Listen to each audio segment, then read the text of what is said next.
Hey, all right. Welcome back as I reorganize, recatalog, and recategorize. Welcome to Drunk Doctor Who Heroes and Villains, episode 33. We gotta start all over. No. I gotta revamp. I need a new strategy. All right. So we're both learning things today. Did you know that there are two doctors named Baker? Yes, Tom Baker, the 4th Doctor, Colin Baker, the 6th Doctor. It's a very common name in the United Kingdom. I'm never gonna remember that. What? We're watching new Tom Baker right now. Tom and Tim Baker? Tom and Colin Baker. That's like the same name, man. No. It's so similar. All right, well, welcome. What are you drinking today? I'm having a Shinerbach. Shiner, I am having rum. Shinerbach. Rum is good. They have a Shinerbach burger at Chili's, I think. I think it's Chili's. I don't think it's still worth going to Chili's. Probably not. Anyway, Never again. We're doing Heroes and Villains tonight because we watched... Josie and the Pussycats. Yay, I finally got to show it to him. Fun movie. It came up on the movie list solely because of all of the advertisements and the product placements in the movie. Sort of a mega thing. And so I finally got to show it to him. Personal ties with some of the sponsorships. Well, find the list, cross it off. Here it is. Alright. So how was your weekend, Hap? It's okay. It's Monday again. Our last episode was on Thursday because... It came up so soon. I know. I'm like, it's Monday again already? Like, oh, it was Thursday. It was Thursday so last time, yeah. Next Monday we'll be doing... The Invasion of Time, which is the final serial in the current season that we're watching of Doctor Who. Season 14? No. Finale? 16? The Invasion of Time is the, let's see, 1, 2, 3, so 19, 18, 17, yeah, the end of season 16 of classic Doctor Who. Alright, anyway, so today is not up here. Oh, I didn't do the date. Today is 5/23. Thank you. And actual Monday this time. 22. Alright, 2022. There you go. I knew something was missing. That's the best I could do it like this. Alright, anyway, so he better learned... than my 33. So he probably relearned about Colin and Tom Baker both sharing the same surname. I never knew that there were two Bakers. I think you have, and you drunkenly forgot about it, yeah. Just as I probably remember that... I can't laugh because I have a tickle in my throat. So drink more, get rid of I just ended up wheezing. He just reminded me that Omega, because he looked it up on the wiki, was in, apparently, the Arc of Infinity, which... I had completely forgotten he was in there, but now that he mentioned it, I'm like, oh yeah, he was. Every time we talk about Omega, I ask when he's showing up again. And I say never, because I've forgotten. And then I looked it up on the internet, the power of the internet. Yay. And apparently he comes back a couple of times. Arc of Infinity, which I'd forgotten about, for some reason I was thinking that was the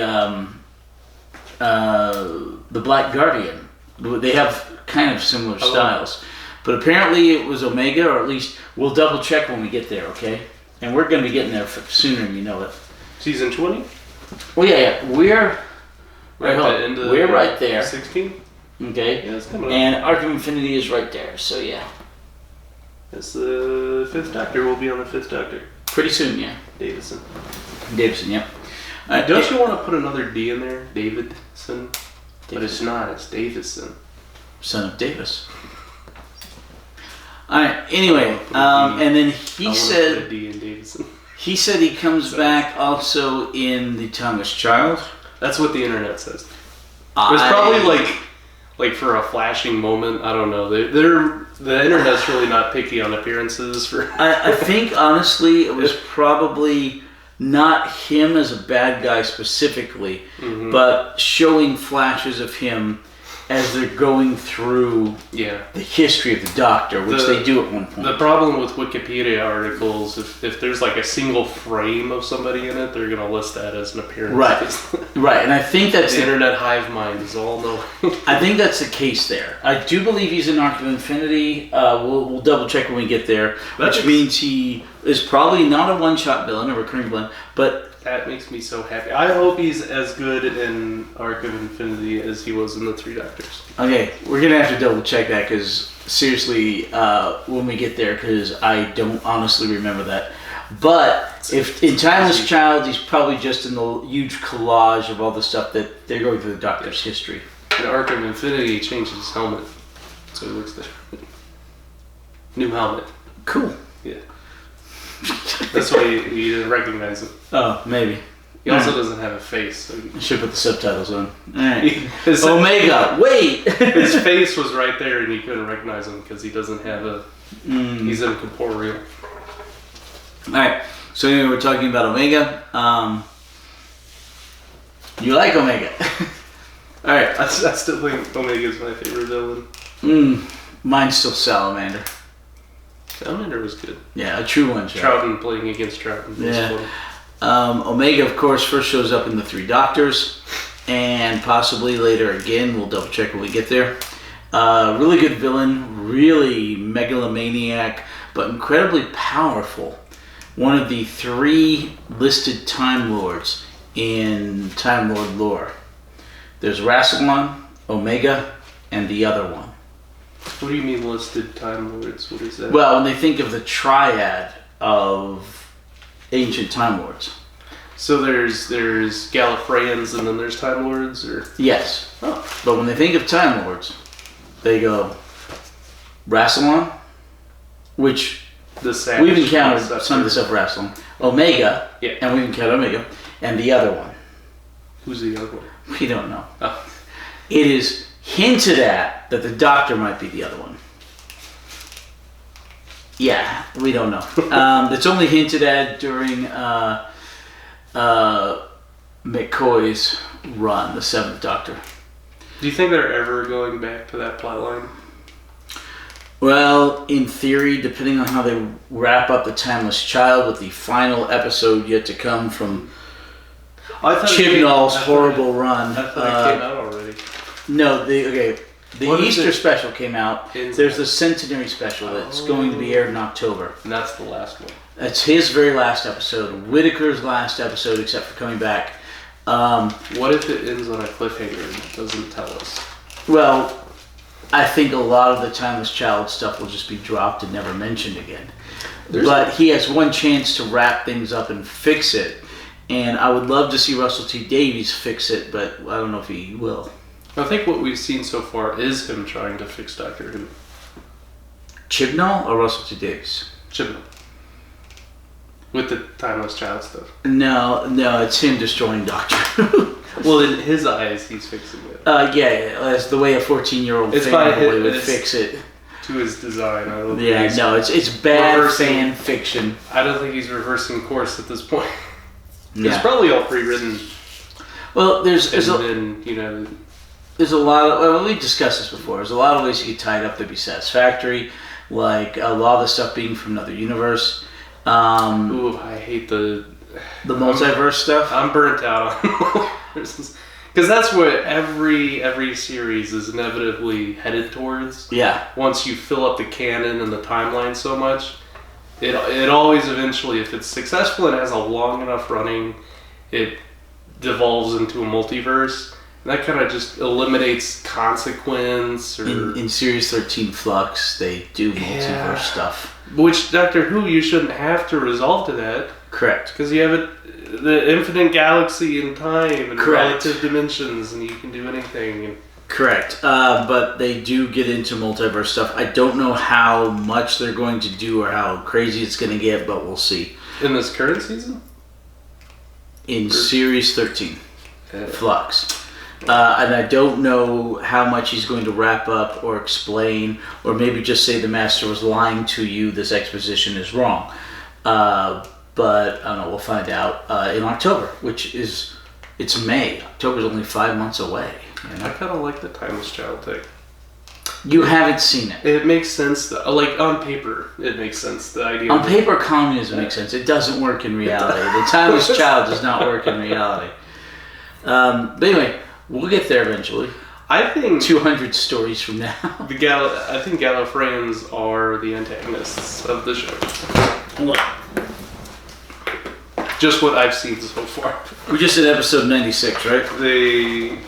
Yeah. Okay. The Underground. So, yeah, we'll get there in exactly Flux's story number 299. So we'll get there 203 stories from now. See you in 203 more episodes. And here's the thing, if the Gallifreyans are the bad guys, that means inherently the Doctor has a little bit of evil inside. And it's this conflicted character that drives the plot, right? He's dealing with the fact that he's of this evil race, right?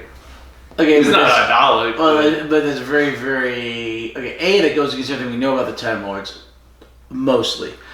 B, it's ascribing good or evil to a race that is not very PC these days. It's sci-fi. Well, still, people are offended that orcs are portrayed as... Oh, God. Well, let's not go there. Oh, Lord of the Rings. Oh, the Rings of Power. Up yours. All right. Anyway, so talking about Omega. Here's a really awesome bad guy who managed to hold an entire antimatter universe together solely by his will. Yes. Do you think Rastalon is his power? Is Rastalon dead? Do we know anything about Rastalon? Rastalon. Other than he like sashes. Rastalon shows up later. Okay. In the he shows up later in the End of Time, played by a James Bond. Oh. Yeah, Pierce Brosnan. Yes, Pierce Brosnan. Really? Really? I'm like, holy crap, that's Pierce Brosnan. I can't wait to see a Pierce Brosnan. Oh, it's great. He's mad as a hatter, and he's like angry, and he's like just spitting when he's talking. Great. I'm so excited. Pierce Brosnan is my favorite. And then he shows up later, not Pierce Brosnan, but a different actor playing Rastalon. Oh. In Hellbent. And the Doctor sends him off-world and takes over Gallifrey. So these original trio of Time Lords were like the forerunners of the Gallifreyan race? Like they're... They are the original power trio that made everything work, excluding the Timeless Child stuff. Okay. That they are them. So ignoring Timeless Child, that's them. With Timeless Child, we don't friggin' know. Specifically, Omega was the solar engineer behind their whole right, and he power. And he went into the what do they call it? The Eye of Harmony, and set up the power thing to send back to our universe from that. Got stuck there and became super powerful. Never came back. Well, and they never looked for him. Which is why he feels a lot of spite. He goes mad, I tell you. I would be mad too. Like, I go off abroad, right? I'm sending money back home, and then I get stuck, and they never come look for me. Yeah, it's horrible. He's a justified bad guy who tragically fell into insanity after thousands of years in solitude. I don't know if justified's the right word, but... relatable, not relatable. That's a good word. He's understandable. He does want to destroy the universe, so it's not really justifiable. Sergeant Benton. Sergeant Benton. No. Who? All right. So, knowing that we might see Omega again in Arc of Infinity, although I'd forgotten about him, and we will have to see if that's the case. I think he may be that shadow guy, but we'll see. Do you have any questions about Omega? Boy. Not really. You love him? He's still your favorite bad guy. Do we see him again? Do we ever see him again? He is my favorite bad guy. From what you told me, maybe in Arc of Infinity. I don't think so much in Timeless Child. I think it's more of a flashback. He's there for a snippet. That's the one question I ask every episode. I like Omega because he's kind of like the megalomaniac, but he actually has, he can back it up. Like, he's not just talking out his... He's cool. I think he's cool. He's interesting. He's really interesting. His voice actor has, just that... Love the voice. Yes. Friggin' love the voice. When he's going off on these dialogues about willpower and... It's neat, though. He's very... what's the word? Classic. He's a classic Bond villain-esque. Yeah. Doctor Who villain. He's the first villain we see that justifies the Doctor meeting his other generations and points it... It's like the first Avengers of the Doctor Who. There's the superhero team-up, this trio to combat... It's the first time we see a villain that he can't overcome by himself and his companions. Wait till we get to the 5 Doctors. Yeah. You know who's the villain in that? Rastalon. No. Well, the Master. Oh, okay. Amongst others, I think. Yeah. Cyberman? Cyberman, there's a bunch of people in the 5 Doctors. Bunch of bad guys. Anyway, they brought everybody back for the 20th anniversary, kind of, Wouldn't you feel like Cybermen is the eventual fate of most biological races? Or to eventually turn where they into just listen cyborgs? to commands and do what they're told? told? I mean, like humans are kind of turning into Cybermen. Like, we're getting pacemakers put in and artificial limbs. Like, eventually technology advances to the point where it kind of takes over humanity. Did we just watch Josie and the Pussycats? Wasn't that literally about the brainwashing of people with the technology? Well, you're not brainwashed to get a pacemaker. No, but you're brainwashed to become a Cyberman. But, it's inefficient. It becomes inefficient, their emotions do, so they remove them. Where do you meet the lone Cyberman? What I would like to see are different races of Cybermen. Not just like Mondasian Earth, Moon, twin planet, but like these Santarans in the future have turned into Cybermen, and then these races over here in the future have turned into Cybermen. Okay, to be fair, 2 points of note. One is we do get a multiverse Cyberman race from an alternate universe Earth. Mm-hmm. Second of all... That's just more Cybermen. Second of all, we do get Time Lord Cyberman eventually. Ooh. No, it's in the Timeless Child. It's really I feel like it's bad. Oh, it sounds interesting. I just think it'd be fun to see, like... It's interesting and it goes nowhere. We have no resolution for it yet. I just want to see different races of Cybermen, which have nothing to do with Omega, by the way. So what do you think of Josie and the Pussycats? It was a cute movie. I had fun. Yay. I laughed. I cried. I loved along the way. There you go. And the whole point is, if you haven't seen the movie, it's so meta, talking about corporatism, and they put logos for all these companies in every shot. The scene where Tara Reid's in the shower, showering, there's the McDonald's arches and the McDonald's French fries, loofah. Yeah, loofah, and you've got Ronald McDonald on the shower head, and creepy. Yeah, it's just hilarious. The movie is so funny with that. My wife counted like 104, and that was on the low end. Just different at least deals. One in every scene almost. It was hilarious. Love that. And it is all satire. They didn't pay for any of the sponsorships. Oh, there you go. I didn't know that. Yeah. I mean, you told me earlier, but I didn't register that in my brain. But because of satire, they couldn't sue them either for putting their brand in it. Well, there you go. They got to use them without paying for it, but also there's no recourse for satire because that's... Satire is protected speech. Yeah, it's, what do you call that? It's a protection under the copyright system. Correct. Correct. Educational purposes, satire, and then... reviewing purposes. Reviewing. Right. Fair Use Act also allows you to use small snippets of things. Like we could put in we could put in a 10-second clip right here of a Bob Dylan song, and Bob Dylan couldn't sue us because it'd be under the Fair Use Act. He couldn't, but YouTube's copyright system's kind of broken, so our video would still get flagged. Well, that's even if it's fair use. Right, but YouTube is a company that's different. That's them. It's not Bob Dylan or the government, you know? It's a big YouTube thing. Yeah. People are Anyway. using the cut. They hire full time now, not YouTube, but companies. They hire people full time to go on YouTube, flag videos, and try to steal the revenue from the ad. Like they hire people to do that, and that's their whole job. They go on YouTube, they file a copyright claim, even if it's nonsense, like they have nothing to back it up, and they're hoping it just gets swept under the rug, and they now get the revenue from that video. It's a good thing we don't have any revenue. Yeah, no. We don't have to worry about that. Our whole 4 views for this episode probably attest to that. I think it's 1 for you, 1 for me, and I don't know who the other 2 are. Us when we refresh the video. Oh, no. We quite literally will get a dozen or so for the regular show, for the Drunk Doctor Who. But for the Heroes and Villains, we only get like 4 or 5 views. The regular one's longer, so we have to refresh more often.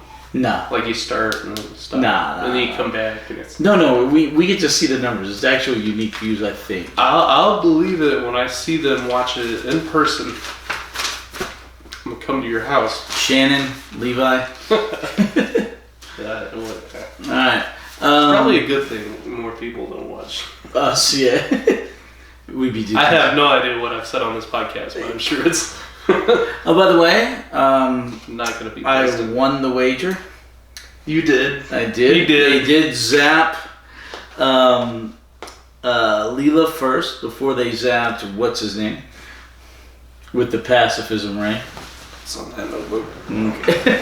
Herrick. It's Herrick. It's like Eric, but with an H. He's Harry. You're right, Herrick. They zapped Leela before they zapped Herrick. And he paid up today. My Remember that, rationale. Shannon? Quick paying up. My rationale was they said thank you, Orf. Thank you, Orf. When he shot them. So I'm like, well, it couldn't have been her first because she wouldn't know Orf's name. So they shoot Herrick. Herrick says thank you, Orf. Then they shoot Leela, and Leela says thank you, Orf. But They had mentioned Orf's name. it was Captain Jackson who said Orf the pacifier. So Orf being he taps 1 and a white and chants Leela with it. Hey, free whiskey. I'm upset about That's it. okay. I repaid you with beer tonight There because go. you didn't bring any alcohol. I didn't know we were drinking tonight. Yeah, and we're drinking next week because we'll have a regular Drunk Doctor. We don't normally drink during movie nights. Do we? We have sometimes and we haven't others. I'm gonna need. Sometimes we have the movie and the heroes and villains because we don't want to drink. If we don't want to drink, then that's when we do these. If we do want to drink, a memo emailed to my voice box inbox. in triplicate. 12 minutes in advance to the Sorry, I was not specific on Thursday when I told you to bring alcohol because you owed me. It's okay, just drink yours. Yeah, apparently. I'll drink the alcohol I bought you.